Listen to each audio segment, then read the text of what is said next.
Hello everyone, this is Gary and today we're doing another travel video. Now, as with all my travel videos, this is somewhere that I have visited and I thought it was well worth doing this video because I thought it was well worth a visit, and I would recommend that if you're in the area or you're planning a holiday in this area, that it is well worth thinking about going to this place as well.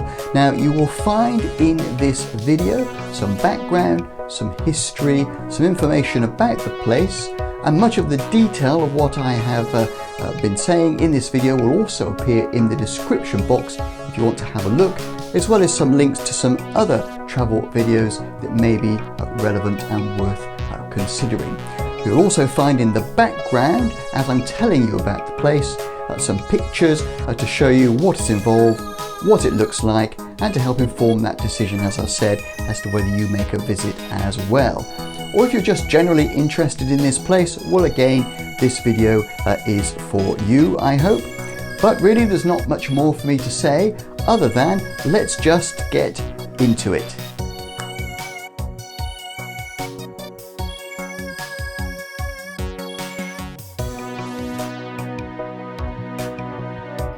Okay, so here we are at St Michael's Mount. It's a National Trust site and very well known.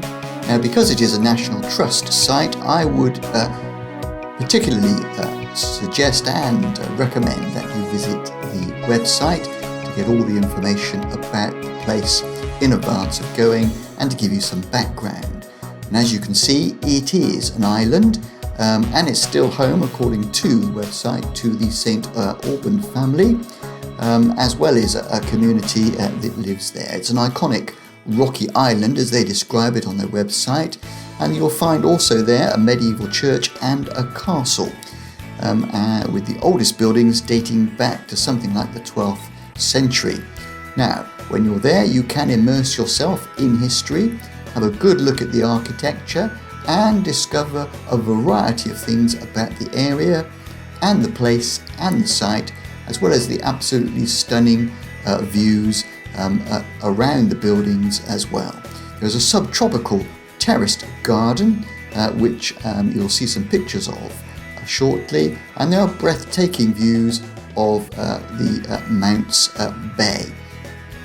Now, if the weather is right and the tides have favoured you, you can walk across the causeway to reach the island, but it needs to be at low tide. If the tide is in, there's no problem. You can take a short boat trip, which itself is great fun. And for my money, I would, if the tides permit, do a mixture of both. But if not, a ride across in the boat and a ride back would be my preferred way, as I particularly enjoyed that. Now, you can see from the back of St. Mount's Castle, there's some amazing views and a particularly striking subtropical garden. There's also some amazing views inside the building, particularly the church. Occasionally it does close the area, not just the church, but the access to the St. Michael's Mount when weather is particularly inclement or bad.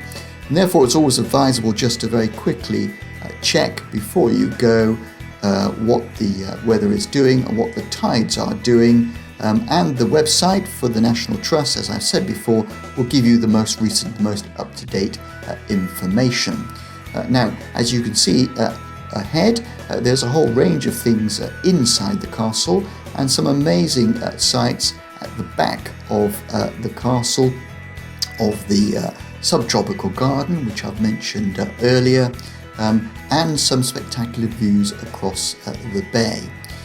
Now, the subtropical garden, as featured here, has a range of plants, and from this location you can look up at the castle, and you have a great deal of atmosphere generated by that location, as well as a great deal of atmosphere generated around you by the garden in which you find yourself. Now, without doubt, there's a great degree of history, and there's certainly some breathtaking views of Mounts Bay all around you, as well as the very striking gardens that are both laid out and naturally occurring.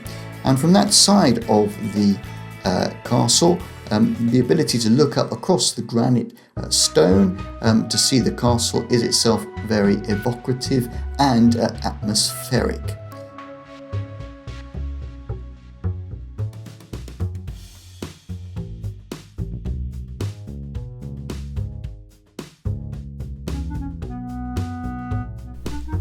Okay, so that was just a short summary, a short travel video about the place. Obviously there is way more that you can find out and discover if you go there yourself or if you do some research as I have done, but I hope that it will give you a little bit of a background, a little bit of information which will enable you to have a look further if you're interested in going to this place.